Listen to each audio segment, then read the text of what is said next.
Assista agora a mais um lançamento com a qualidade Vídeo 3.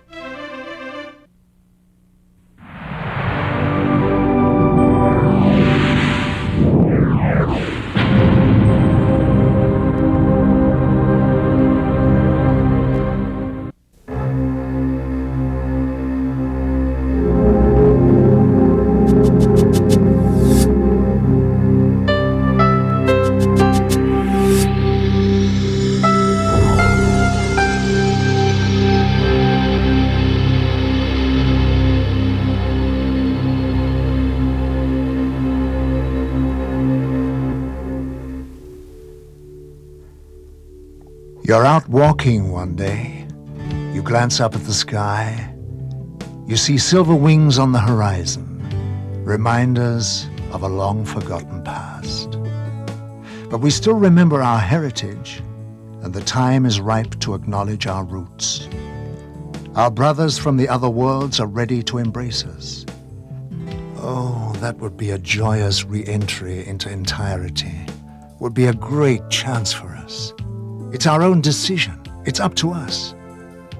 A circular, shiny object passes in flight. You think to yourself, so the stories are true. What should we do? I'm absolutely convinced that there is a mutual origin of humankind, of human beings, and some of the extraterrestrials which come and visit Earth. I have various reasons to maintain this point of view.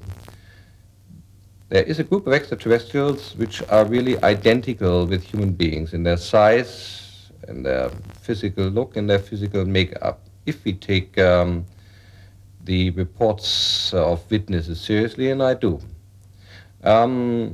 There are quite a number of cases where these extraterrestrial visitors have made remarks confirming this point of view. They do not officially land in Washington or in Moscow or in London, but they're simply seen rather unobtrusively in such a way that the media is arguing constantly whether UFOs exist or do not exist. We know that they do exist, at least a small nucleus.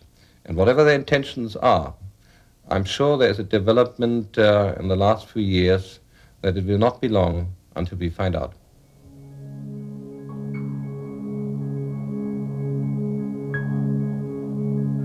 Are the spaceships announcing their presence by leaving their footprints in the cornfields? If so, how? The cornfields of England, home of the amazing phenomenon known as pictograms.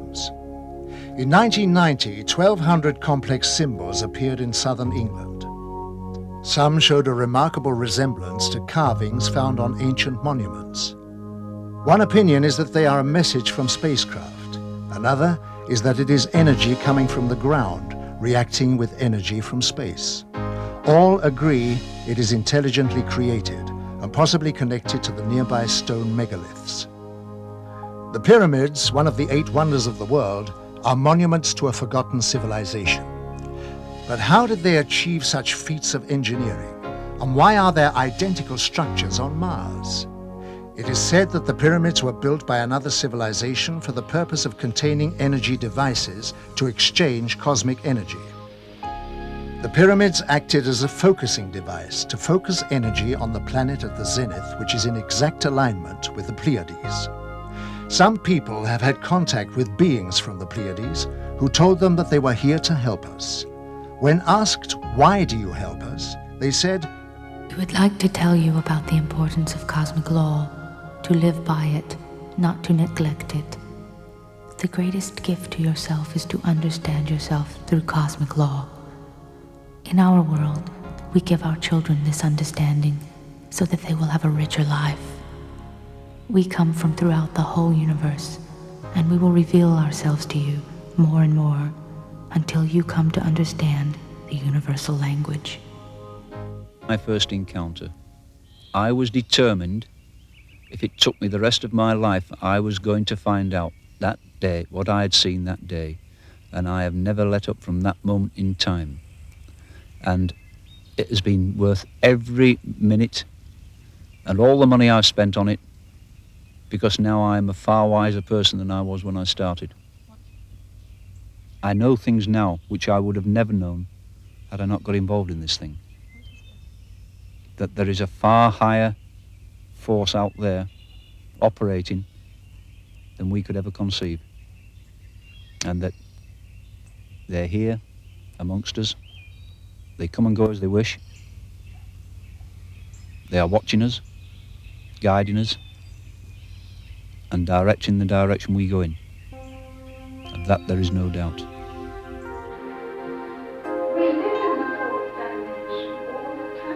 Elizabeth Clara is one of the most important alien contact cases of all time. She was born in South Africa in 1910 and is a woman of great wisdom. Between the years 1954 and 1963, she had many meetings with another race. One man, whom she called Akon, told her that he was from the solar system of Proxima Centauri. She developed a deep friendship with Akon. He took her on a 4-month visit to his home planet of Meton, 4.3 light years from Earth. Meton is a world with 2 suns. She was told that space was a big laboratory and was given great knowledge about the universe. She understood the structure of the cosmos and the laws of light frequencies immediately, and as requested, she passed her knowledge to science, where it was of great benefit. She later went on lecture tours and wrote a book where she shares her insight into the structure of the universe and passed on highly valuable scientific information to the world. She said, "The road to the stars unfolds within a spaceship of great beauty and simplicity, generating her light from the cosmic plasma of eternity, never faltering, always alive and pulsating, shaped like a galaxy with a halo surrounding her and the shock wave glowing. All of creation is light, the key to the universe. The whole of existence throughout the planetary systems, the stars, the depths of interstellar space are all made up of visible and invisible waves of light. To the seen and unseen, to all energy, substance, liquids, gases, and all life, the release of the microatoms of light from oxygen is the source of all life. The electromagnetic waveform, or light. It forms the building blocks of the cosmos in which we have our being, as microatoms of light in greater unities are equal to atoms. Mind forces, spiritual strength, soul attainment, and thoughts are all made up of different speeds in the wavelength of light, or microatoms. Electricity is microatoms of light, while sound and color occur when the microatoms have different speeds. And when microatoms are stopped, they create heat. Light is an intelligent energy which can be thought into existence and substance. The pattern of microatoms of light changes with changing thoughts, when one achieves the formula for the harmonic vibration of light. The key to all life and the universe lies in harmonic interaction of light.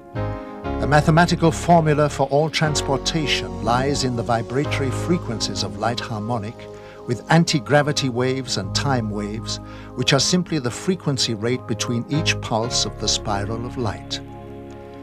By controlling this frequency rate, the flow of time can be varied, and one simply moves within one's environment, within the protection of the spaceship, instantaneously from one planet to another, or one solar system to another, where time, as a geometric, is controlled or eliminated. Your civilization has yet to comprehend the complexities and interaction between regeneration and space exploration. The universe is in a perpetual state of evolving alteration. It's an evolving power of great magnitude and destructive capability, which has to be approached with great caution and responsibility. Entering certain quadrants, known as space gates, can only be achieved when conditions are favorable and with a suitable space vehicle. As the universe evolves, many planets die as a result of natural forces or because of the stupidity of the race. Therefore, civilizations must explore to find new homes or their species will expire. You must comprehend that to achieve this, space vehicles of many sizes must be available, from the smallest drone used for surveillance to mighty craft as large as your planet, capable of transporting a whole civilization.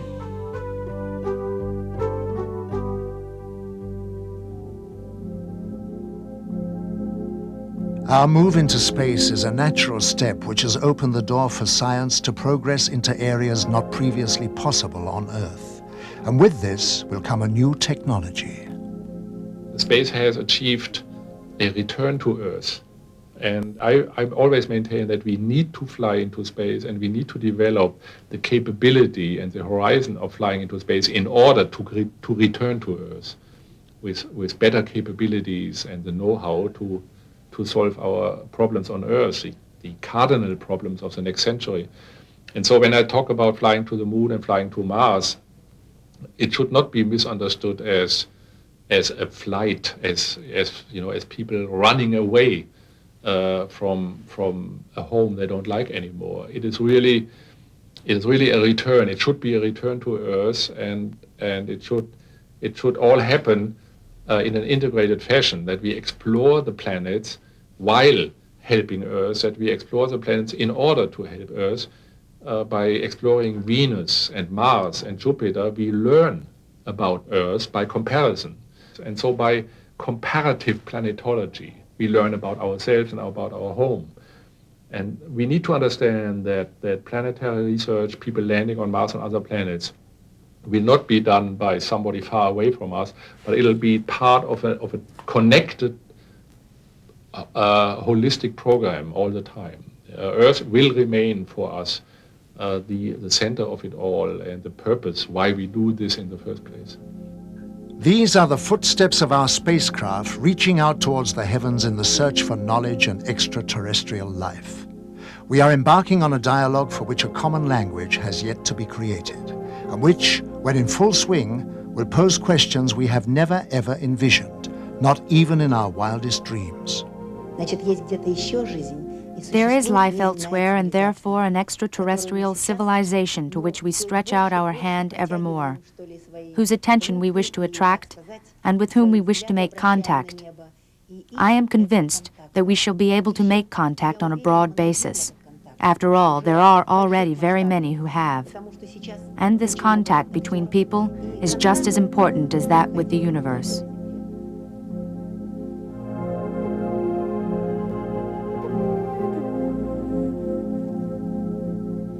The sea of eternal energy is the cycle of universal wholeness and is the evolutionary combination of opposite attractions coming together. Forming a unified partnership, each and every force has an opposite force, which is the reflection of all action and cause.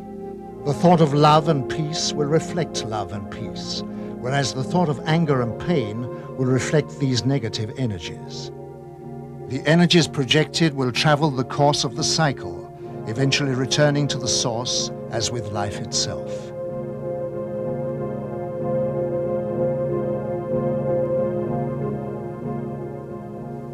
The point of fact is that everything, when you get down to one particle of mass, everything's nonlinear, and everything generates phase conjugation or time reverse waves.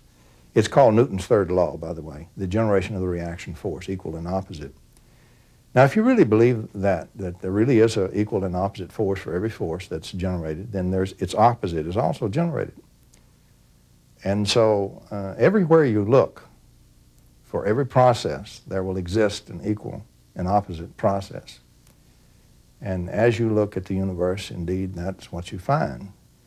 The beauty about the Whittaker work is that now, by combining what we found out in pumped phase conjugate mirrors, and that is a way to amplify the phase conjugate wave, take the normal energy, turn it into the beautiful stuff that restores order instead of going into more and more disorder, we can put into this magic thing disorder, and we can get out perfect order. We can convert it into its own opposite. It's called a pumped phase conjugate mirror.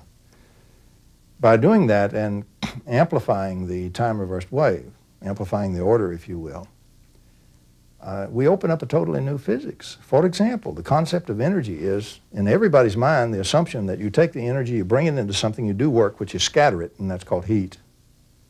And now if we have a process that can take that scattered energy, and it's a very passive type thing, and use it to cause itself to reorder, we can use the same energy over again. And it says now that is absolutely permissible, whereas before that's never been permissible before at all. And so what we've really done is we have a new model of physics. And we can do some things in this new physics that just can't be done before. Rupert Sheldrake's explosive scientific breakthrough provides a new and radical solution to the mysteries of life. Sheldrake says that memory is inherent in nature. All natural systems, from minerals to man, inherit a collective memory of their kind. He says that formic causation is inherent memory which depends on morphic resonance, a process that involves action at a distance in both space and time. Far from being stored as material traces within our brains, our own memories result from our tuning in to ourselves in the past. I'm a biologist, and my principal interest has been to understand the development of plants and animals. How they grow from eggs, how the embryos develop. This is a subject on which I did research for many years. And this led me into the broader question of memory in life. I came to think of biological inheritance as involving a kind of memory, as well as the genes that organisms inherit. There's a memory from past members of their species, a kind of collective memory. This depends on the process I call morphic resonance. And it means that if animals learn a new trick in one place, for example, then animals of the same species should be able to learn the same thing quicker everywhere else, just because the first animals have learned it. So this is the principle of morphic resonance, or memory in nature. And in its most general form, applying beyond the biological realm in the chemical and physical realms as well, it suggests that the so-called laws of nature, the regularities of nature, may be more like habits than like fixed, eternal laws. Within the energy fields of all people are the molecules which record thought waves and patterns. These interact with the energy fields of the universe, where nothing is ever lost, but stored in a vast reservoir and is called the collective memory. The collective combination of these thoughts, which emanate from every person on this planet, resonate throughout space, regardless of distance. Consequently, the thoughts of a person in one part of the world can affect a person in any other part of the world, or a person in the same room. This is why some people know instinctively how another person feels about them, without them ever having spoken. Kann man zeigen, dass weit jenseits dieser Physis. Now, it can be shown that beyond this physical world there can be found only a realm of structures that cannot be described as material, but which can always change and restructure the material world, and especially the structures of human beings. When I regard these projections into physical space, I see very great similarities with the morphogenetic field postulated by Sheldrake. The most important thing that can be given to us individually and collectively is to help heal the human scar, which is that somehow we're separate from everything that is powerful, everything that is beyond our individual grasp. In order for our species to evolve, we must be able to dissolve that illusion of separation.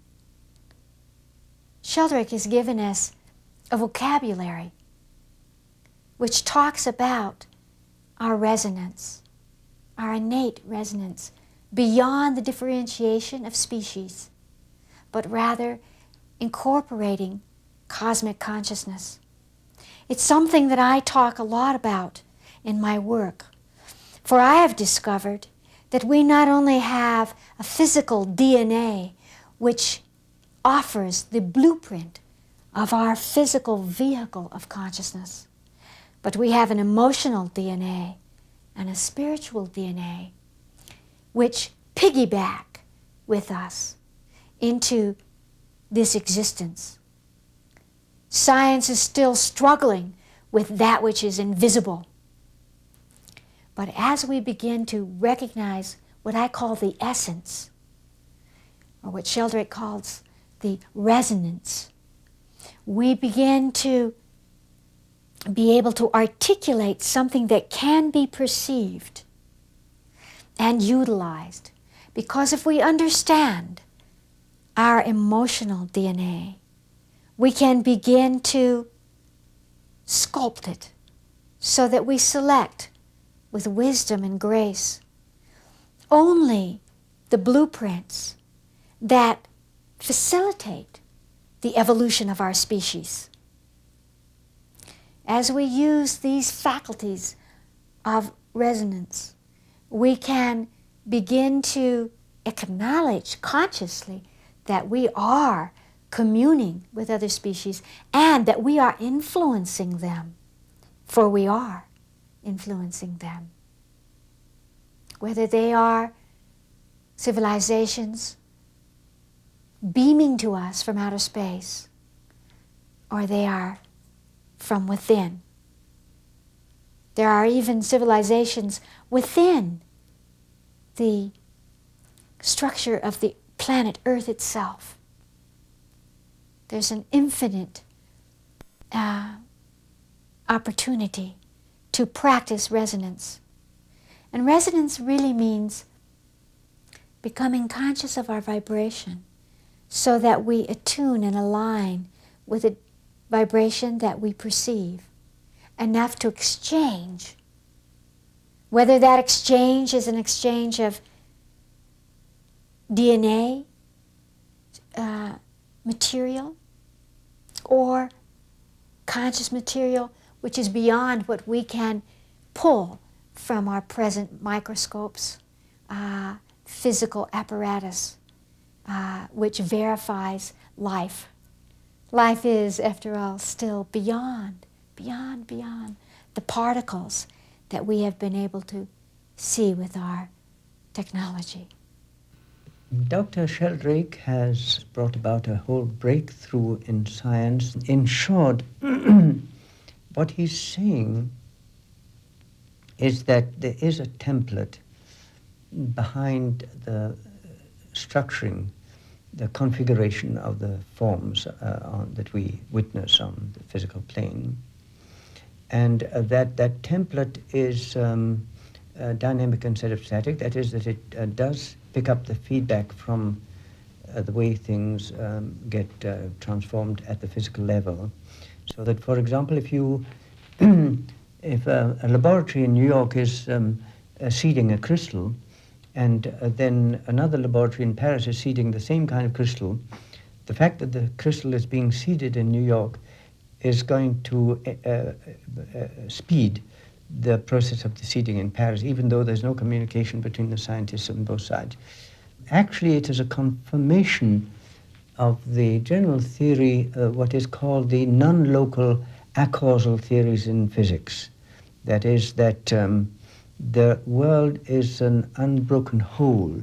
What happens in one part of the world affects the other part without information being transmitted from one part to the other.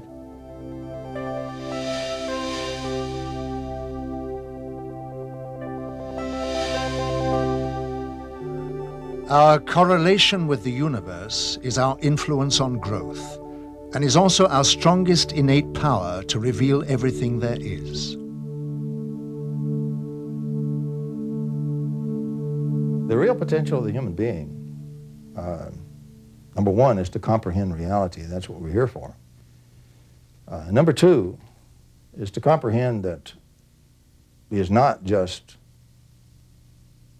as he's been called, an electrical computer in a flesh body or a flesh machine, muscle machine, that we're different from that, that we are literally divine. We do have spirits, we do have souls, and there is spiritual awareness and aliveness in the entire universe, and we're part of that. Literally, we are made in God's image. And to say that not in a dogmatic manner, not in a manner that I'm going to set up or a wish to somebody to set up a new religion or something, or a new cult or something like that, What we're talking about is we want a physics, we want a science that can deal with the human part, with the mind part, with the personality part, with the emotions part, and with the physical part. And the approach that I've advocated in all of my work, it has turned out that it is capable of doing that, and it is testable. In other words, that's the other necessity. Not only must you have a theory or an approach or a suggestion or a concept, but the thing has got to be testable. It's got to predict results that are not predictable any other way, and it's got to be able to be tested on the lab bench. And if it can't be done, it's useless.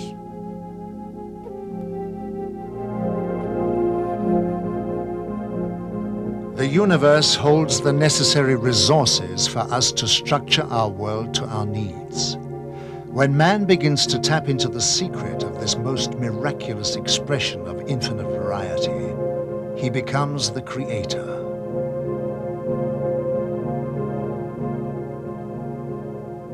In quantum mechanics, which is the best physics we have a theoretical treatment, a model, if you will, where we model physical reality as occurring in little jumps called quanta. Little changes that are like little bricks of change that jump brick by brick. And big changes are just made up of lots of little brick changes very rapidly. And what we have in quantum mechanics is the fact that we have a certain kind of model called the Schrodinger equation, where all the things that a system might be, how it might be constructed or what kind of shape it might be in, are moving along, and suddenly the system collapses and one of these falls out. And they call that the collapse of the wave function, and this thing that was a probability now suddenly emerges as observable change. If you can go in and manipulate a hidden structure inside the Schrodinger potential that's moving forward, you can decide which one of those, or even change what's available to emerge into physical reality. In plain language, what we have said is this. With the Whittaker approach, the scalar electromagnetic approach, you can go inside physical reality before it's even born, before it turns into physical reality, while it's still in the probability state. And you can engineer the probabilities directly and determine whether or not it shall be born and what shape it shall take when it is born. In other words, for the first time in human history, we can absolutely engineer physical reality itself. Now that is so appalling, the quantum physicist is normally absolutely thunderstruck and cannot bear to look at the face of what it means to be able to deterministically engineer physical reality itself. It destroys the materialism idea for all time. This world is not built like a brick. It's an open system, and it's like a whirlpool in a river. It's stable, but if you change the river, you change the whirlpool. And for the first time, we can now engineer the virtual state, the river, that generates everything. And that's the significance of Sheldrake's work, of David Bohm's work, of the two Whittaker papers, and of my insistence that all of this be put together and put on the lab bench and tested. And I will tell you, it works on the lab bench. Thomas Bearden says, in science of today, a new concept of reality is involved. However, severe demands are made on the individual to stretch his framework of comprehension. The perception concept is an abstraction that allows the modeling of perception itself, either mental perception or physical detection. To contemplate that we ourselves could be multidimensional completely expands and explodes our limited recognition of the laws which govern time and space. Because dimensions are not separate from each other. They do not survive only on a continuum that extends out, but they are luminescent, pulsating frequencies of reality that interpenetrate each other. There is a lattice work of the universe, if you will, in which there are pivotal points which overlap in that lattice work, which allow us to penetrate the veil, to move through the windows of dimensions to bring forth, to draw to us, back and forth, information that is pertinent to our evolution. We have lived before.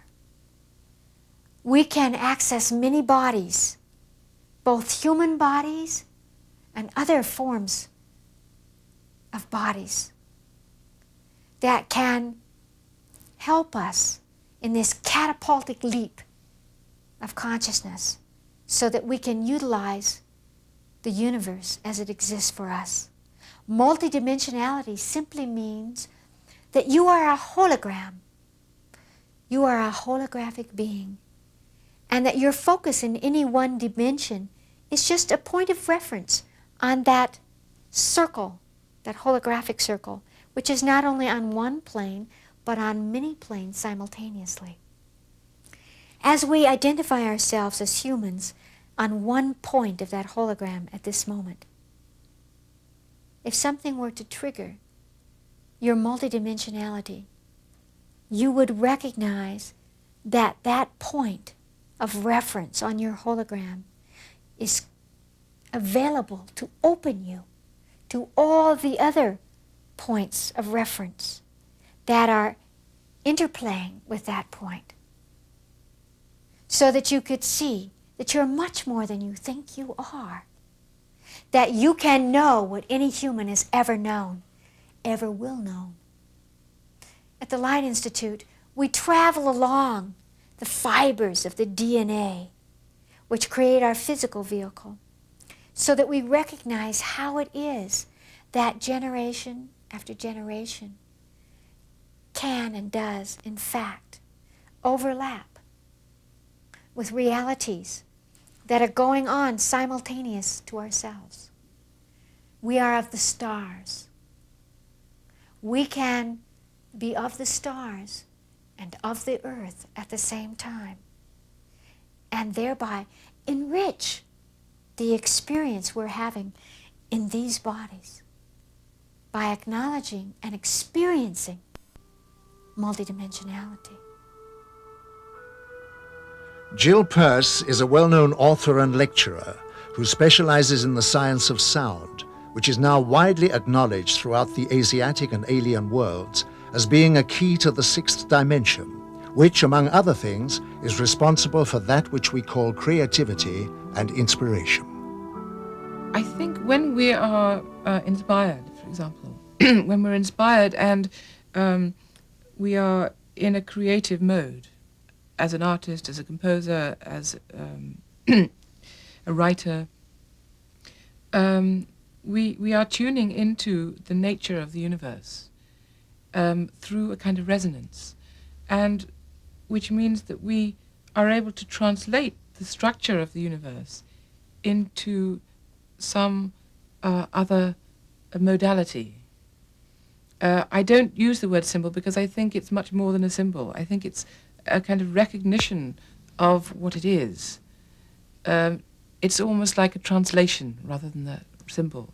It's a translation of something from one form to another form through the agency of the tuning of that individual who's being creative into the nature of reality and how it is, and then translating it into another means, which is then, in a sense, made human and therefore available to all other humans because they recognize the humanity of it and at the same time the divine nature of it. So there is a complete transformation of the material world into the spiritual one.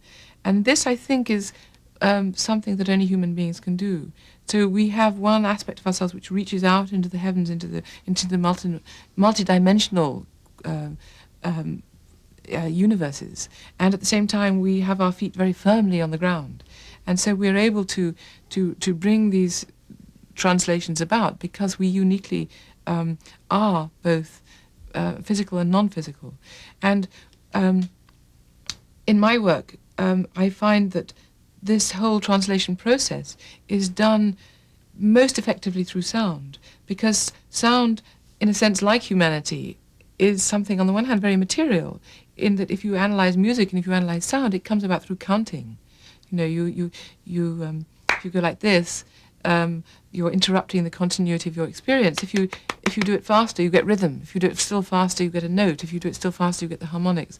So that the whole of music is counting, really. It's it's pure counting, which is about as materialistic as you can get, material. At the same time, if you play a Beethoven symphony or a Mozart symphony, and you're moved to tears, there's no way you can describe that to anybody, because it's the emotion that comes about through hearing music isn't something which is in any way material or describable, or you can't reach it through language or counting. So it's a completely magical experience. So it's a feeling that we get that we are part of something vast and something wonderful, because we recognize through the identity of these sounds, both to us and to this vast universe, that we recognize what we are. And we recognize not what we are as something little and reduced, but something vast and wonderful. And insofar that there are certain kinds of music which all respond to, it is these kinds of music which touch into these parts and provide this kind of recognition and a sense of joyfulness that we are part of this great, wonderful and joyful universe. Music is the harmonic vibration of all substance and is the source of human emotion. The spheres are the souls of the substance of matter from where life begins. Man is united with the universe by the life force of all matter throughout the spheres.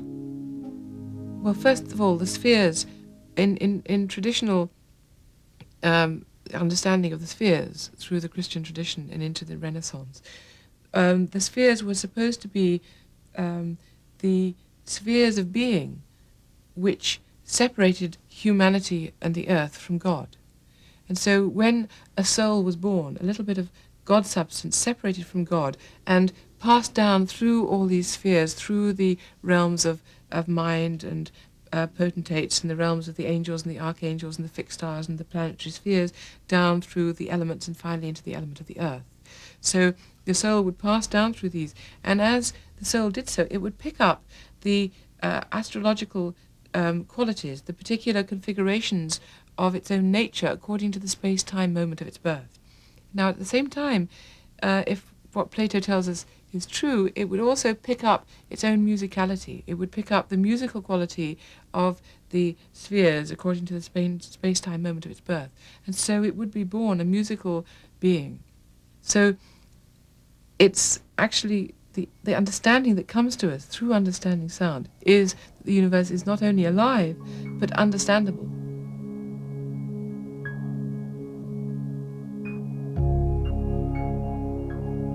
On her many journeys into space, Elizabeth Clara learned that Archon's race lives in harmony of body and mind, which is the foundation of healthy existence and responsible for the elimination of disease. They know that most diseases are caused by emotional or psychological stress. Archon told her that all cosmic neighbors looked at our world with watchful eyes. They see that the natural world is dying through the imbalance which we are creating in nature, reducing the resources we live on, and they are out there waiting to help.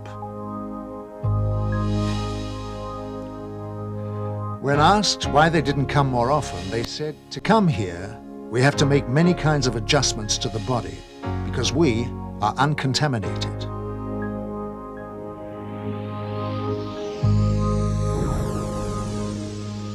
This spacecraft was seen coming out of the sea near the Canary Islands. UFOs have been repeatedly seen rising out of the water throughout the world. It is known that they are using their advanced systems to help the world to decontaminate areas of high pollution. For instance, green fireballs are appearing in areas of high radioactivity for the purpose of neutralization. Many contactees are told that help for the Earth by our alien friends is allowed, but only to a certain extent, because they cannot interfere, since we all have a free will. This is a cosmic law.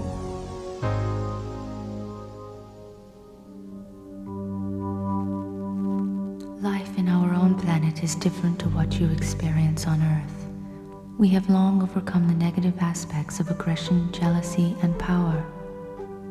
Although we are very advanced by your standards, we lead a simple life of love, mutual respect, and harmony, each integrating with each other in a like manner, conforming to the cosmic law of mutual harmony.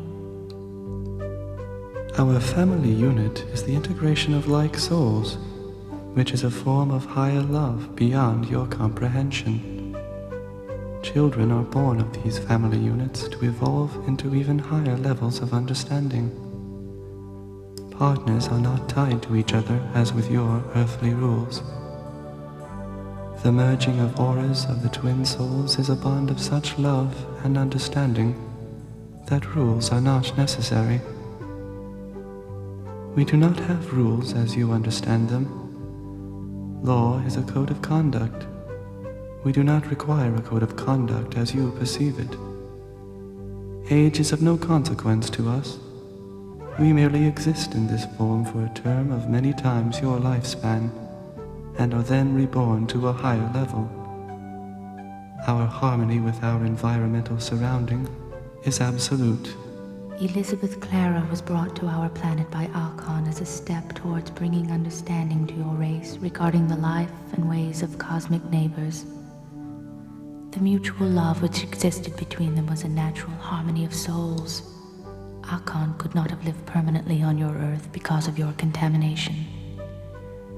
Our recreation is very different from that on Earth. We do not have sports of violent physical contact and do not participate in anything which creates rivalry. One great enjoyment is to use our brain power, either singly or jointly, against what you would call computers. Our music is a combination of vibrations, colors, aromas, and visual effects, but unlike yours, it is of a meditational nature.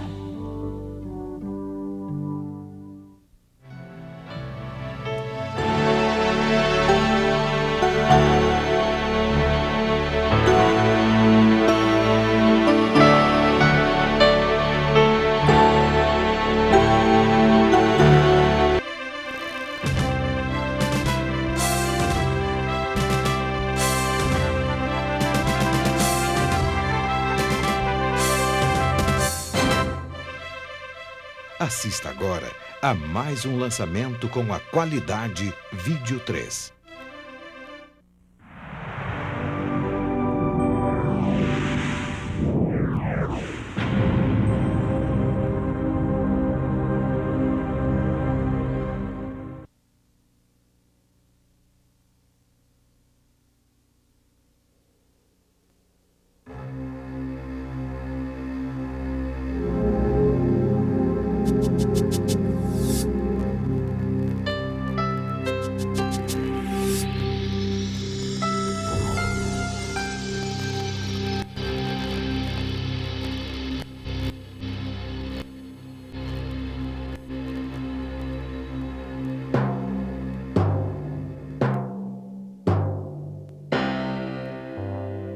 As our living planet drifted on the sea of eternity, soon after the dawning of the 20th century, the winds of change began to blow.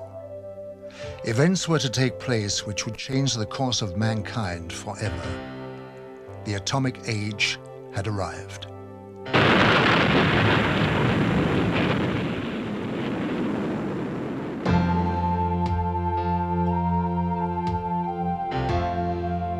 As man detonated weapons of immense power, lights started to appear in the sky in a way that suggested that something was following the course of events. The shattering thought imposed itself that we were perhaps not the only inhabitants of the universe. Since the beginning of civilization, we had been watching the stars, never dreaming that they, in turn, might be watching us. History was about to change.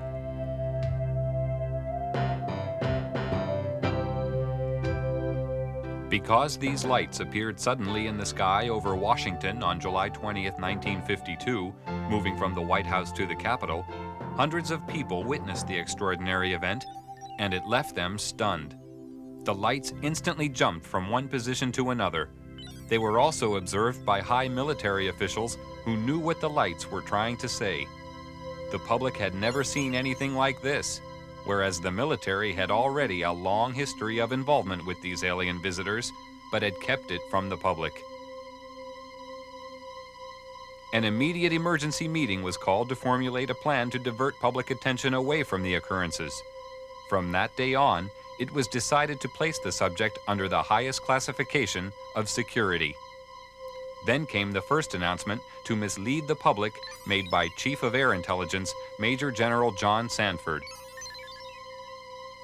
We can say that the recent sightings are in no way connected with any secret development by any agency of the United States. From that day on, the biggest secret of the century began. How did it all start?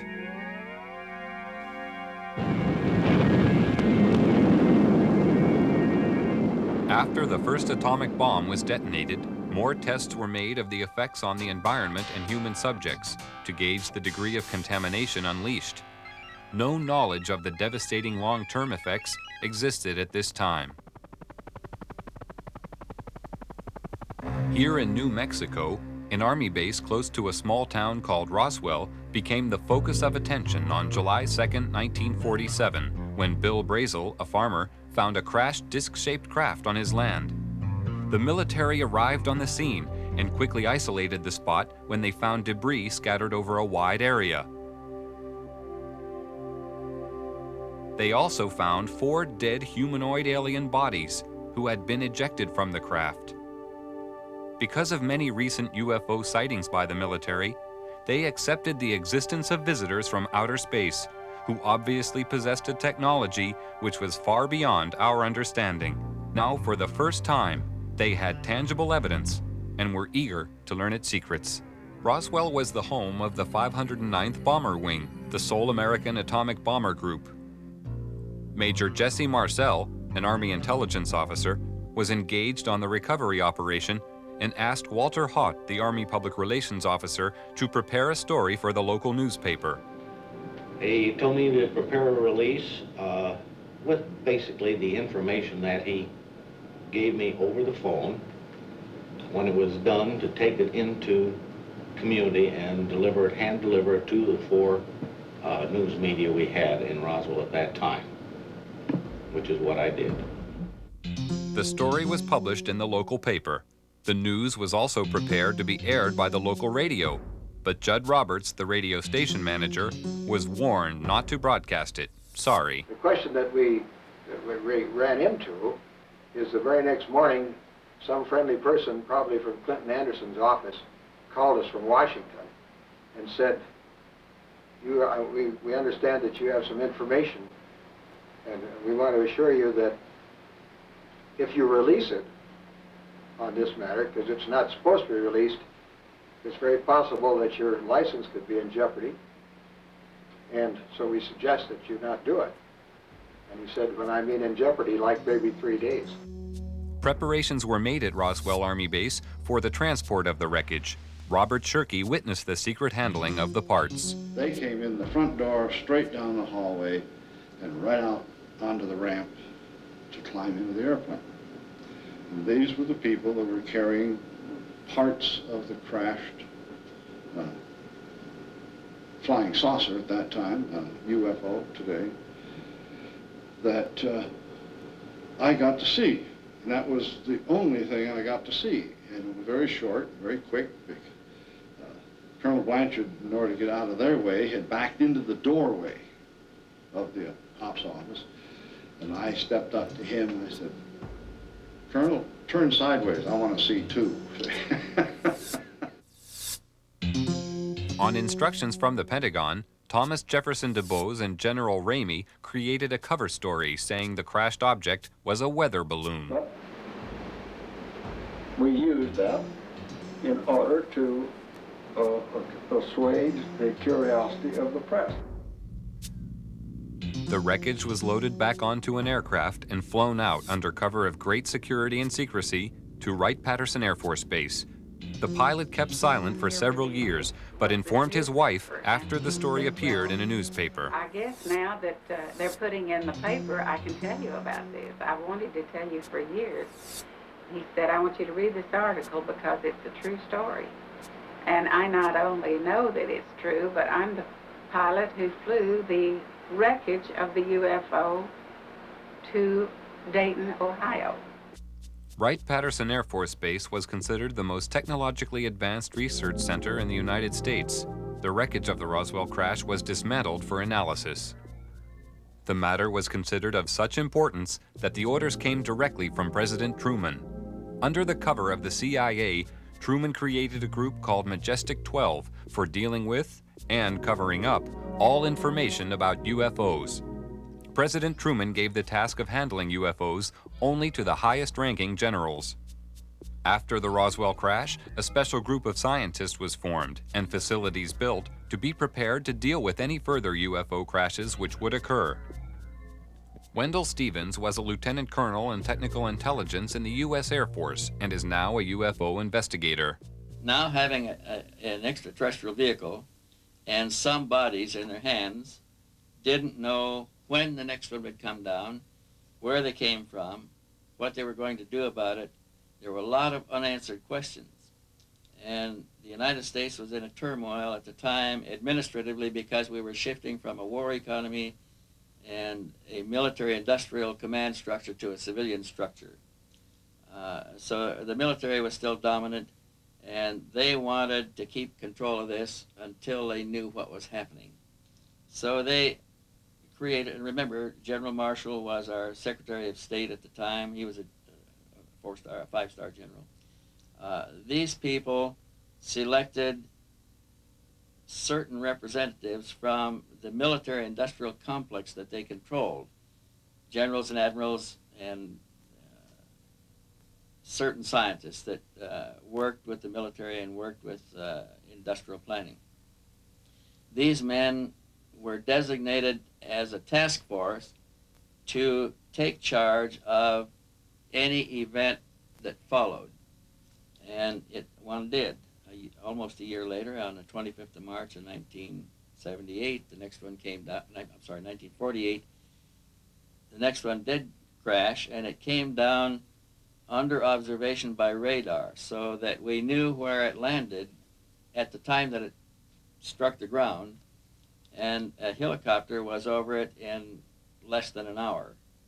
It reported what it observed, and the plan generated by these people from the military-industrial complex after the Roswell crash was immediately put into place. All of the generals and admirals and advisors and scientists were contacted and ordered to proceed to a base in Colorado, where they were picked up and driven to the crash site.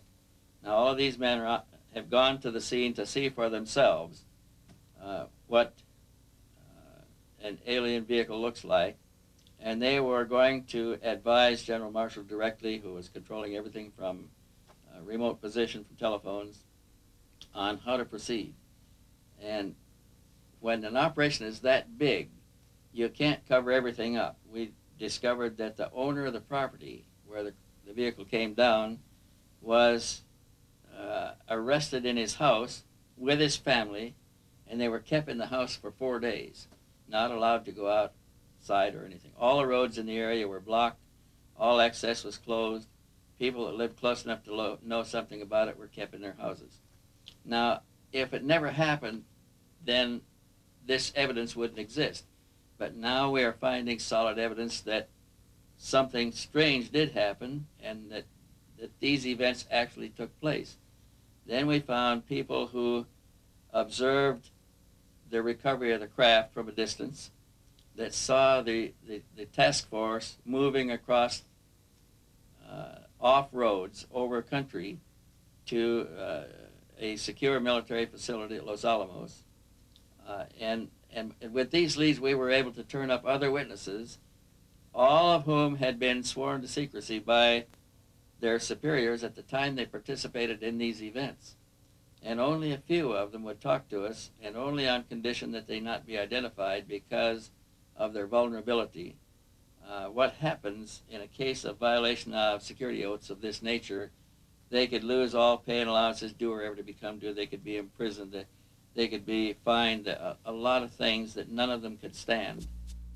Through Secretary of State General Marshall, the security of the UFO situation was intensified. A closer relationship developed between the military and Majestic 12. As time passed, the power of Majestic 12 grew stronger. Virgil Armstrong was an intelligence officer with the CIA and worked with highly classified assignments. He retired with the rank of major. I received documents which said that a UFO had landed in the middle of White Sands, New Mexico proving grounds, and that this object was inert, was under surveillance, and would be kept under surveillance until they could determine whether it was hostile or friendly. It later turned out that it was friendly in that the occupants were dead, and when we got aboard there were 5 bodies. The bodies were diminutive in size, in other words 3.5 feet. The largest one was just under 4 feet. 2 of them were obviously the commanding officers because 2 of them wore epaulets on their shoulders.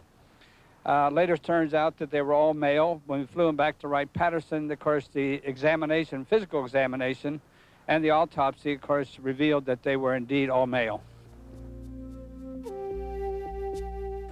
From descriptions given by several witnesses, the aliens have very large eyes, a small nose, and a small mouth. They are usually about 3 feet 6 inches in height and have no body hair. Now, consider, if you will, the position of the United States government at this time. They proudly thought of themselves as the most powerful nation on Earth, having recently produced the atomic bomb and won World War II with it. They had built a jet aircraft that exceeded the speed of sound in flight, or would, in October of '47. They had built bombers with intercontinental range that carried weapons of mass destruction. Now, imagine what it was like for these same leaders, all of whom had witnessed the panic of the Orson Welles broadcast in the War of the Worlds in 1938. Thousands of Americans panicked at a realistically presented invasion of Earth. But imagine their horror as they actually viewed the dead bodies of the real aliens. Imagine their shock as they tried to determine how these saucers were powered and could discover no part even remotely similar to components they were familiar with. No cylinders, no pistons, no propellers, no vacuum tubes. It's only when you fully understand the overwhelming helplessness the government was faced with in the summer of 1947 can you comprehend their perceived need for a total, thorough, and sweeping cover-up to include the use of deadly force.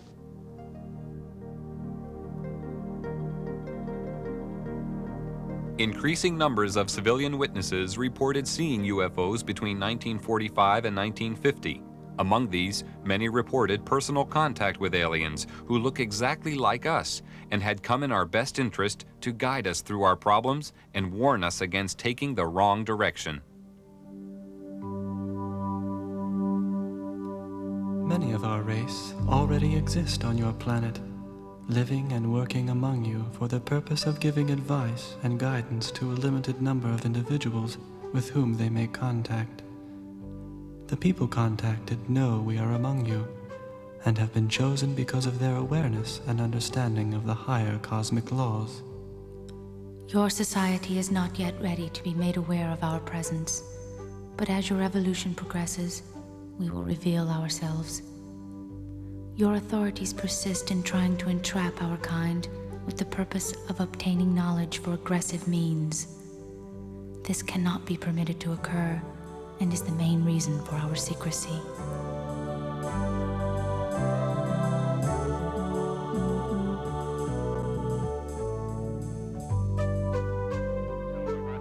President Truman ordered a heightened level of security after the capture of a live alien from a UFO which had crashed. Because of the ever-increasing numbers of UFO sightings at the time, it was decided to create a project called Blue Book, which was designed to suppress public knowledge and create an atmosphere of ridicule around the subject of UFOs. Professor J. Allen Hynek was a professor of astronomy and an astronomical advisor to the United States Air Force on their UFO educational program. And I know the job they had. They were told not to excite the public. Don't rock the boat. And I saw it in my own eyes happen that whenever a case happened that they could explain, which is quite a few, they made point of that and let that out to the media. Things that the cases that were very difficult to explain, they would jump handsprings to keep the media away from it. For they had a job to do, to, whether rightfully or wrongly, to keep the public from getting excited. A live alien was captured in 1948 after a UFO crashed in America. He refused to communicate for 1 year and was given the name EBE, or Extraterrestrial Biological Entity. He later began to communicate and gave details of his home planet. EBE had a large crystal which he linked to his mind telepathically and was able to communicate with his own race. He was also able to see into the past and future and perform many other amazing feats. He told of believing in the universe as the supreme being and stated that his race lived in harmony without wars and had nearly eliminated all diseases. He said they lived to approximately 800 years of age and that their technology was far in advance of ours. The authorities were amazed by the things they were shown through the crystal. EBE was able to communicate with huge spaceships which were holding orbital positions thousands of miles from the Earth. He told them that their crafts were capable of reaching areas in the universe beyond our imagination, and that they were operated by thought control coupled to biological computers, and consequently did not have any control systems as we understood them. He talked about his planet and how their technology had created a system where everything was self-functional and did not require a workforce to operate it, and that everything was monitored from a central control system. He said that technicians were present there. He said their power source was eternal energy from the cosmos. He told them that his race didn't have a government like Earth, but a society governed by wise elders who sat in council to make decisions of policy. They did not have a monetary system because the needs of the people were catered for by the Federation, which made them all equal. At the request of the aliens, a meeting was arranged with President Eisenhower in 1954. It took place amid tight security at a secret location.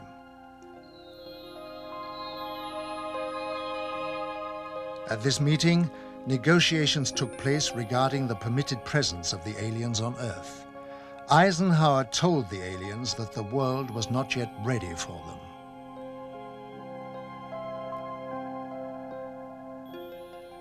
Eisenhower witnessed an alien demonstration of technology and power at Muroc Dry Lake, which is now called Edwards Air Force Base. I believe we made a deal, and the deal was that in exchange for super technology, super weapons technology, we would agree to ignore the abductions that were going on.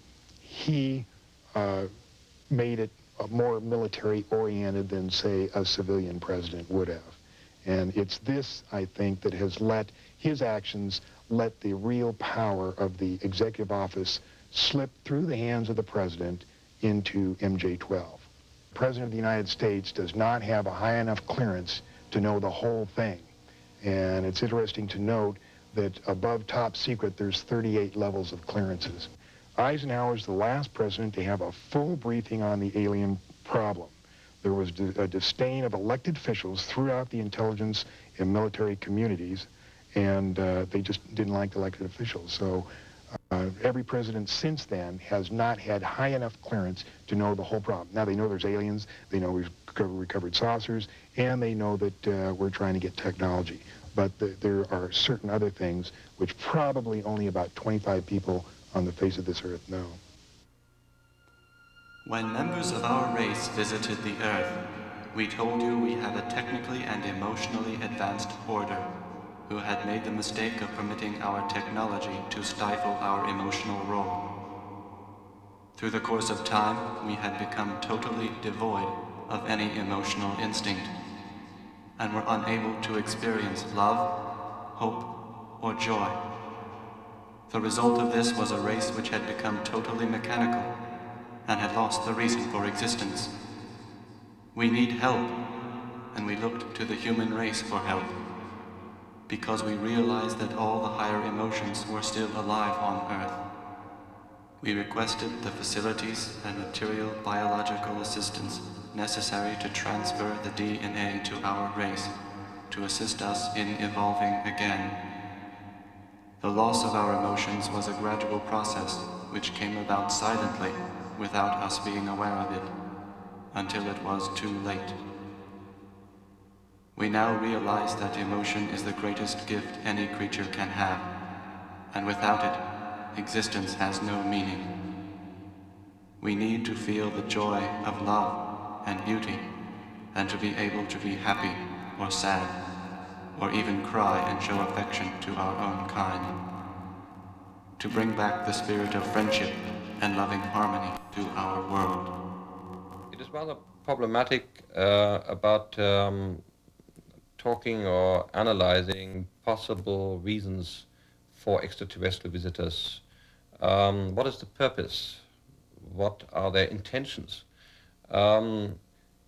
If we speculate about the motives of extraterrestrials, we can only do it from a human point of view. However, we must really accept also the possibility that extraterrestrials are, from their mental makeup, from their psychological makeup, so different that motives cannot be compared. They may be completely unemotional in investigating human civilization. They may have no emotions like pity. They may have no emotions like happiness. So the speculation is difficult. When coming down to Earth, it ceases to be free space, with systems to monitor every move. I happened to see flying saucer on several occasions on the radar.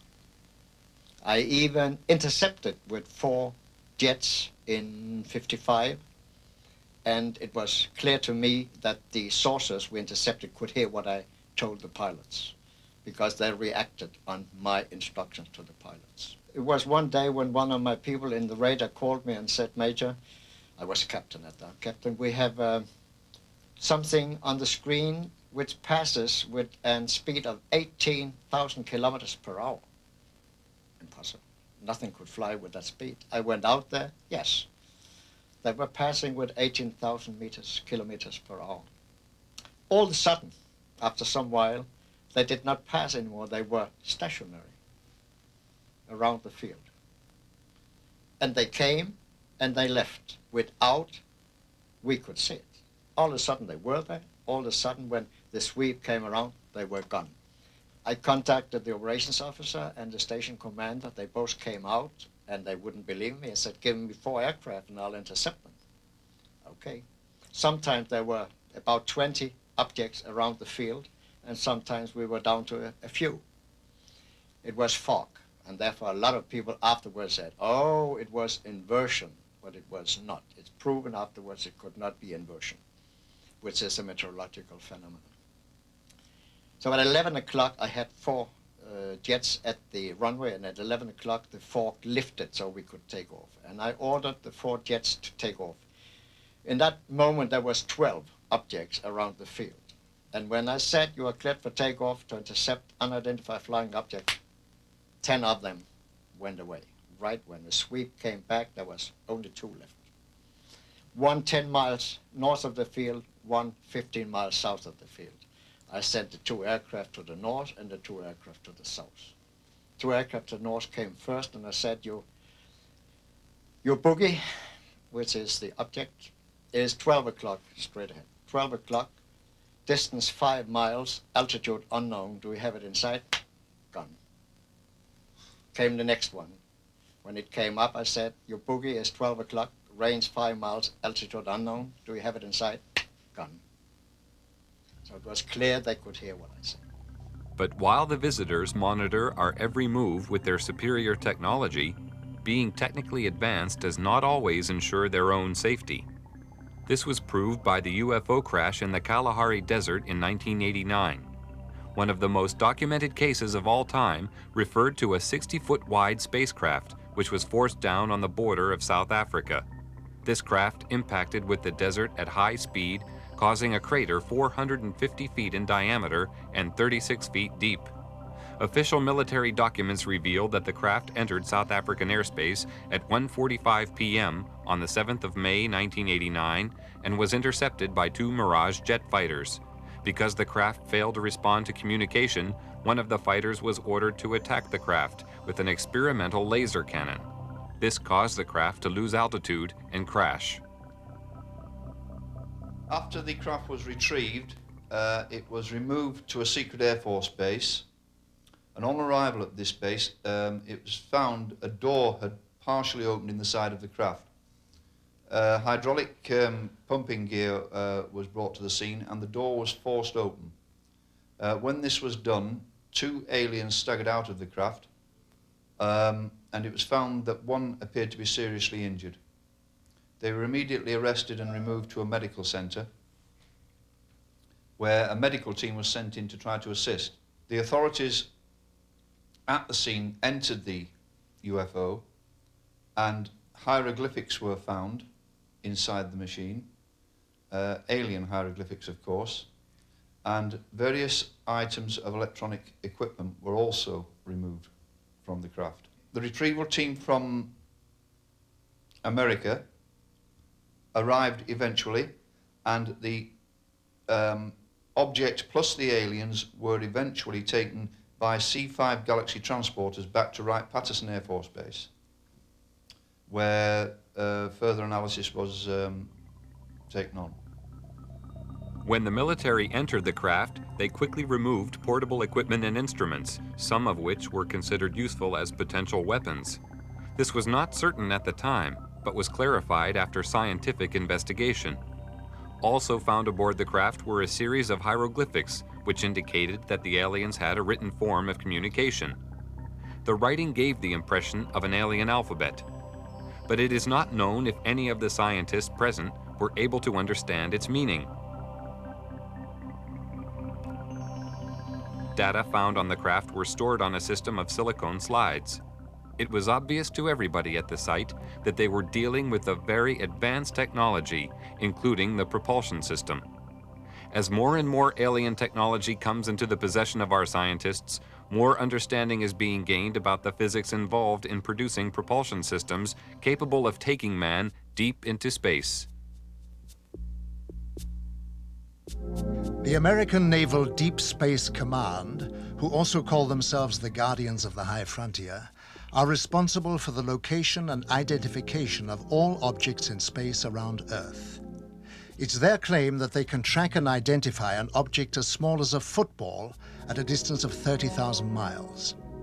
They refer to unrecognized tracks as unidentified orbiting objects and have been known to locate up to 6,000 of these in a 3-month period. Their area of responsibility lies outside the Earth's atmosphere.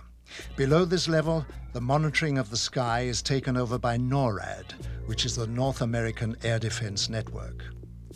Larger radio telescopes are on station throughout the world. They can scan the heavens to distances of hundreds of light years. This network of space surveillance ensures that any object heading towards the Earth can be tracked from a vast distance.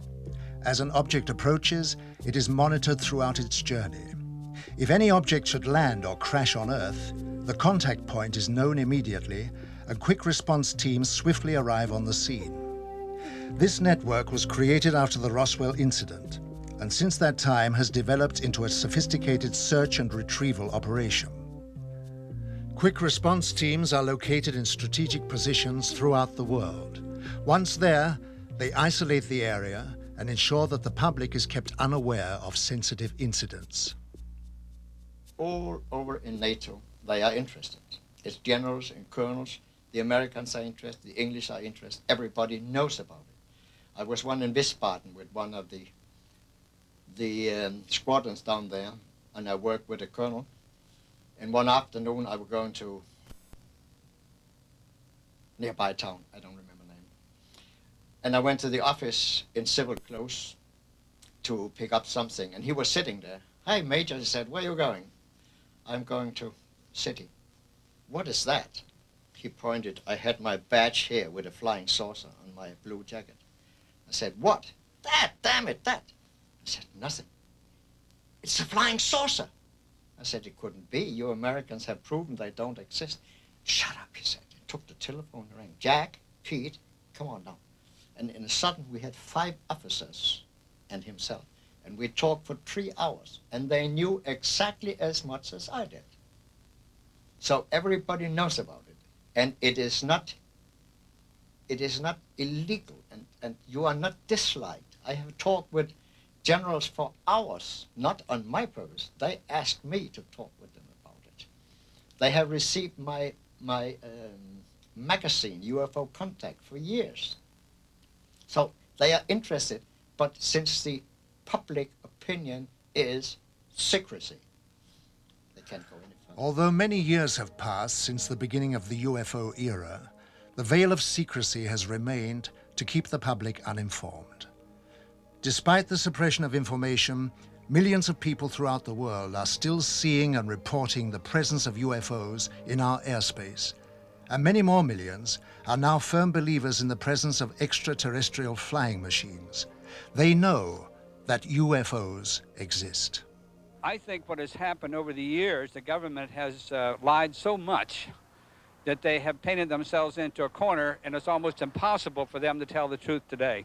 The biggest secret in the history of mankind, and the government is not going to let this out. There is no way to get anything out under the Freedom of Information Act. In Russia, the subject of UFOs is now out in the open. Marina Popovich is a retired Russian cosmonaut and fighter pilot. During her military career, she was twice awarded her country's highest military order, Hero of the Soviet Union. She is now one of Russia's leading UFO researchers. 10 years ago, people only made jokes about this subject. Now the attitude to UFOs is very positive. The majority, 80%, think there is extraterrestrial intelligence and that this intelligence is trying to establish mutual contact with us. Now cosmonauts and pilots are more willing to report their contacts with UFOs when they have taken place. Unlike the rest of the world, the Soviet Union has an openness about the subject of UFOs. They even have a monthly television program devoted entirely to it. In the near future, university courses will also be available to study the subject. Several Soviet generals have already stated that there is no question as to what UFOs are. We know they are alien spacecraft. But at the Center for UFO Studies, we have a computerized data bank that now has more than 75,000 UFO reports on it. And what is even more interesting, they come from, by latest count, from 133 countries. When you start reeling off the countries, it sounds like a roll call at the United Nations. And even more interesting, and the just numbers themselves don't mean so much, but the thing that finally convinced me that we were not dealing with nonsense is basically the caliber of the witnesses. Many of the reports are made by highly responsible people, impeccable integrity, people in technical training, air traffic controllers and military and commercial pilots. Finally got to the point, and it took me quite some time. I finally got to the point, however, where I simply said, I can't continue to call these people deluded or nuts. They are seeing something. Something is real. The late J. Allen Hynek was an astronomer, just like I am. His background and mine are very similar. He was for many years a professor of astronomy, and so was I. And what Hynek said was, UFO research is leading us kicking and screaming into the science of the 21st century. Like Hynek, I sought to debunk the reality of UFO phenomena, and like him, discovered just the opposite. Technology has advanced rapidly over the past 50 years for all the world to see. But in secret locations, amid tight security, the true advance of technology is hidden from public knowledge. From one such location came the stealth bomber. This futuristic aircraft is the only type known which has the ability to fly into radar-protected areas unobserved, almost without sound, to perform whatever task is necessary. The technology used in the production of the aircraft is a giant leap forward from conventional technology, and the question has to be asked, where did it come from? At one super-secret US government test facility situated in the Nevada desert, strange glowing lights are regularly seen performing aerobatic displays which are far beyond the capability of our known aircraft. They seem to be intelligently controlled. Can this be yet another example of some secret, very advanced technology? Or are the authorities hiding some exotic foreign contrivance? Here at Area 51, also known as Dreamland, is the most highly protected and secret facility in the whole of the United States. Bob Lazar, a physicist, worked on special projects within this complex and felt compelled to reveal what he saw. They are actively and have in their possession alien spacecraft, and they are actively undergoing analysis and flying them. They set up and produce their own gravitational field. Just as the Earth holds all matter down, they produce that same field, but out of phase, and it repels itself.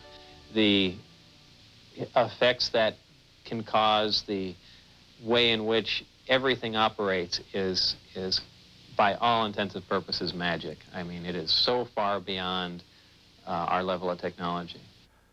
Why is such technology available only to the few and not to the whole of mankind? Have we the right to know? Are we ready for it yet? Or is the race for technological advantage more important? Why keep a secret about probably one of the most important events in history, that there's been contact from an alien civilization?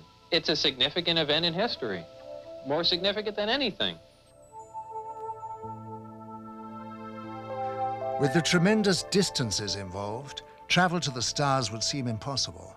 But with man's endeavor and resourcefulness, these problems will be overcome as they always have been in the past. Scientific estimates tell us that there will be a breakthrough in space travel in the near future. When the boundaries of distance break down, the Earth will become our home, the universe our world.